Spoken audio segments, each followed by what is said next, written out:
Hello మిత్రన్స్, welcome to magnified thoughts. మనము ఈ క్లాస్లో సోషల్ మెథడాలజీకి సంబంధించి సమ్మిళిత తరగతి గది, ఇంక్లూజివ్ క్లాస్ రూమ్, ప్రభావవంతమైన బోధనా పద్ధతులు, ఎఫెక్టివ్ టీచింగ్ మెథడ్స్ అనేటువంటి టాపిక్ నేర్చుకుందాము. ఆల్రెడీ మనకు ఇంక్లూజివ్ ఎడ్యుకేషన్ అనేటువంటి కాన్సెప్ట్ బాగా తెలుసు. తరగతి గదిలో సాధారణ విద్యార్థులతో పాటు ప్రత్యేక అవసరాలు గల పిల్లలు, ప్రొఫెసర్ డన్ చెప్పినట్టు ప్రత్యేక అవసరాలు గల పిల్లలు 12 రకాలుగా ఉంటారు. వీళ్ళు సాధారణ విద్యార్థులతో కలిసి ఉన్నప్పుడు ఆ తరగతి గదిని సమ్మిళిత తరగతి గది, ఇంక్లూజివ్ క్లాస్ రూమ్ అని మనం పిలుస్తాం. ఇటువంటి క్లాస్ రూమ్ ఉన్నప్పుడు సాంఘిక శాస్త్ర ఉపాధ్యాయుడిగా మనం ఎలాంటి బోధనా పద్ధతులను, బోధనా వ్యూహాలను ఎంచుకోవాలి అనేది ఈ క్లాస్లో నేర్చుకుందాం. ఓకేనా? మనము 5 రకాల బోధనా వ్యూహాల్ని ఈ సమ్మిళిత తరగతి గదిలో పాటించాల్సి ఉంటుంది. మొట్టమొదటిది పరస్పర బోధన. పరస్పర బోధన అంటే ఏంటంటే, ఉపాధ్యాయులు తరగతి గదిలో విద్యార్థులను పరిశీలిస్తూ, ప్రదర్శనలను కొనసాగిస్తూ, సమీక్షిస్తూ, పర్యవేక్షిస్తూ, సూచనలు ఇస్తూ బోధించాలి.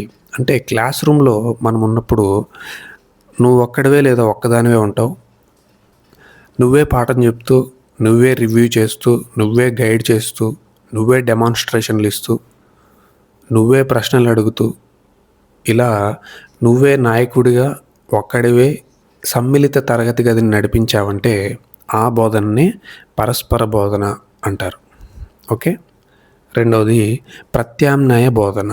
ప్రత్యామ్నాయ బోధన అంటే ఏంటంటే, ఒక ఉపాధ్యాయుడు బోధిస్తుండగా ఇతర ఉపాధ్యాయులు సమన్వయపరుస్తూ, చిన్న చిన్న సమూహాలు ఏర్పరుస్తూ, సమీక్షిస్తూ ప్రత్యామ్నాయంగా బోధనను కొనసాగించడం. ఒకరికంటే ఎక్కువ ఉపాధ్యాయులు తరగతి గదిలో, ఈ సమ్మిళిత తరగతి గదిలో ఉంటారు.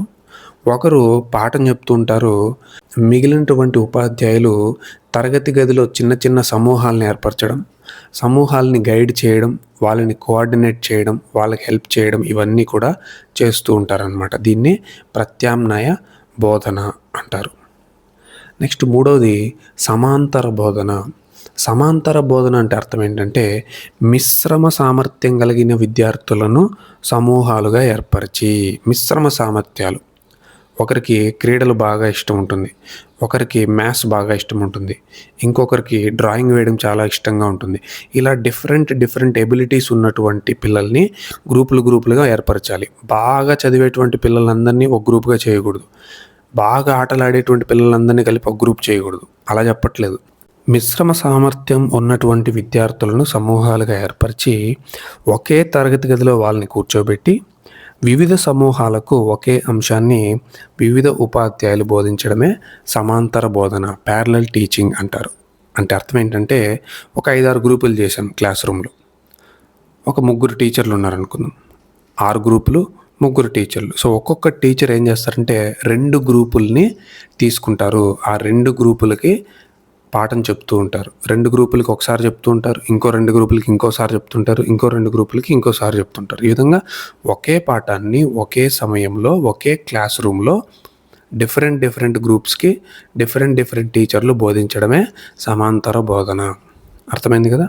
ఫస్ట్ దాంట్లో ఏమో ఒకే టీచర్ ఉంటారు, అన్నీ ఆయనే చేస్తుంటారు.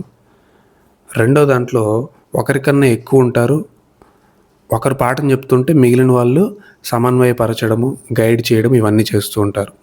మూడో దాంట్లో గ్రూపులుగా డివైడ్ చేసి సేమ్ క్లాస్ రూమ్లో ఒకే పాఠాన్ని వేరు గ్రూపులకి వేరు టీచర్లు చెప్తూ ఉంటారు. నెక్స్ట్ నాలుగోది విభిన్న స్థలాల్లో బోధన. ఇది కూడా సేమ్ మూడోది లాంటిదే, సమాంతర బోధన లాంటిదే. అయితే ఒకే క్లాస్ రూమ్లో పెట్టకుండా వాళ్ళని డిఫరెంట్ ప్లేసుల్లో చక్కగా మంచి స్పేస్లో కూర్చోబెట్టుకొని చెప్పడం అన్నమాట. తర్వాత చివరిది వ్యక్తిగత బోధన. విద్యార్థి యొక్క అవసరాలను గుర్తించి అందుకు అవసరమైనటువంటి జాగ్రత్తలు తీసుకొని వ్యక్తిగతంగా వారికి బోధనా ప్రణాళికను ఏర్పాటు చేసి బోధించడమే వ్యక్తిగత బోధన. ఇది చాలా ఈజీ. వ్యక్తిగత ప్రణాళిక, ఇండివిజువల్ ప్లాన్ అంటాం దాన్ని. ఒక్కొక్క విద్యార్థి ఎక్కడ వీక్ ఉన్నాడు, ఎక్కడ స్ట్రాంగ్ ఉన్నాడు అని తెలుసుకొని అతనికంటూ ఒక సపరేట్ ప్లాన్ క్రియేట్ చేసి, టీచింగ్ ప్లాన్, అప్పుడు బోధించడం, దాన్ని వ్యక్తిగత బోధన అంటారు. దీని మీద ఎగ్జామ్లో క్వశ్చన్ అడిగినా మనం ఈజీగా ఆన్సర్ చేయొచ్చు. అయితే మిగిలిన 4 మనము జాగ్రత్తగా చూసుకోవాలి. ఫస్ట్ 2 ఒక సెట్టు, 3, 4 ఒక సెట్ అనమాట. ఓవరాల్‌గా 5 రకాల వ్యూహాల్ని మనము ఈ సమ్మిళిత తరగతి గదిలో ఎంచుకోవాలి. దానికి తగినట్టుగా మనము పాఠాన్ని బోధించాలి. మీరు డిఎస్సిలో వచ్చినటువంటి సోషల్ మెథడాలజీ క్వశ్చన్ ఒకటి చూడండి.